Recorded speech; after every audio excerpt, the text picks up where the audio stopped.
Hi friends, నమస్తే. మాదిరెడ్డి సులోచన గారి 'అంతము చూసిన అసూయ' నెక్స్ట్ పార్ట్ చూద్దాం. అతను నాకు తెలుసు మావయ్య. చాలా మంచివాడు. వారి కుటుంబం కూడా ముచ్చటైంది. అన్నాడాయన ఎటో చూస్తూ. ప్రాకుతూ వచ్చిన అపర్ణని ఎత్తుకుని ముద్దాడి వెళ్ళిపోయాడు శేఖర్. అనిత వివాహానికి రానని పట్టుబట్టిన రమణమ్మను బలవంతంగా తీసుకొచ్చాడు శేఖర్. చక్కని రాధాకృష్ణుల విగ్రహం, పట్టుచీర బహుమతిగా కొన్నాడు. నీకేం అనిపించటం లేదా? లేదమ్మా. ఆలోచించగా అనిత మంచి పనే చేసింది అనిపిస్తుంది.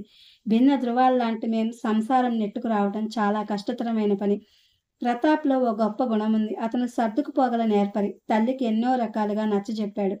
నువ్వన్నది నిజమే. నీకేంరా, మహారాజు లాంటి సంబంధం వస్తుంది అన్నది. అన్నీ మరచినట్టే వివాహానికి హాజరైంది. ఎలాంటి గొడవ లేకుండా వివాహం ముగిసింది. రంగనాథం దేనికి లోటు చేయలేదు. సుధామణి ఇచ్చిన సారె చూసి వియ్యాల వారు విస్తుపోయారు.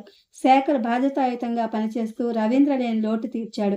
బంధువులు చెవులు కొరుక్కోవడం దంపతులు చూచారు. మేనరకం అనుకున్నారుగా. అనుకోవడం ఏంటి కర్మ. మేనల్లుడిని చదివించింది ఈయనే. మరే ఉద్దేశంతో చదివించాడో. ఇద్దరు ముగ్గురు చేరిన దగ్గరంతా ఇవే కబుర్లు. అడపాదడపా సుధామణి చెవిలో పడుతున్నాయి. అటు తెలిసిన వారు శేఖర్ను అడుగుతున్నాడు. ఏమోయ్, మా అమ్మ ప్లేటు ఫిరాయించాడేమిటి? ఆయనేం ఫిరాయించలేదు. ఒకే చోట పెరిగాము. మాకే ఇష్టం లేదు. నవ్వుతూ జవాబిచ్చి తప్పించుకున్నాడు. మొత్తానికి దీని వెనకాల ఏదో గూడుపుటాని ఉందని బంధువులు యోచనలో పడ్డారు. శాంతను రమణమ్మను విడిగా కలిపినా లాభం లేకపోయింది. మర్నాడు సాయంత్రమే ఘనంగా సారె తీసుకుని అనిత అత్తగారింటికి ప్రయాణమైంది. అనితకి ఇవ్వాలనుకున్న పన్నీరు బుడ్డి ఈ సందడిలో ఎటో పోయింది. శేఖర్ సుధామణి ఆదుర్దాపడింది. పోయిన దానికి విచారం దేనికి? ప్రయాణానికి అరగంట టైం ఉందిగా, నేను తెస్తాను. నీకు చాలా శ్రమ ఇస్తున్నాను శేఖర్. నువ్వు లేకపోతే మీ మావయ్య ఎంత గాబరా పడేవారో నాకు తెలుసు.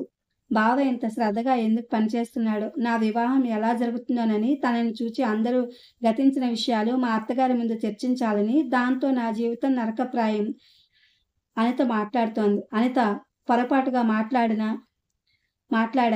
నువ్వు హృదయంలో ఉంచుకుని నటించగలవు. నేను పైకి చెప్తున్నాను. అనిత, మాటలో మాట తీసి తప్పు పట్టగల నేర్పు, పనులకు విపరీతార్థాలు తీసే నేర్పు నీకే అబ్బాయి. నీ స్వభావం మార్చుకోమని బావగా, నీ శ్రేయోభిలాషిగా కోరుతున్నాను. కాలము పరిస్థితులే నీకు నేర్పుతాయి. వస్తా. అతను చరచరా వెళ్ళిపోయాడు. శేఖర్, బాధగా పిలిచింది సుధామణి. క్షమించత్తయ్య. వెనుదిరిగాడు. కొత్త పెళ్లి కూతురు తనను బాధ పెట్టడం నా అభిమతం కాదు. మీరు నమ్మినా మానినా మీ పరువే నా పరువుగా భావించేవారిలో నేనొకడిని. నాకు తెలుసు శేఖర్, అంది ఆవిడ కళ్ళు ఒత్తుకుంటూ. మీరు అర్థం చేసుకుంటే చాలత్తయ్య. దాని మాటలు పట్టించుకోకు నాయన.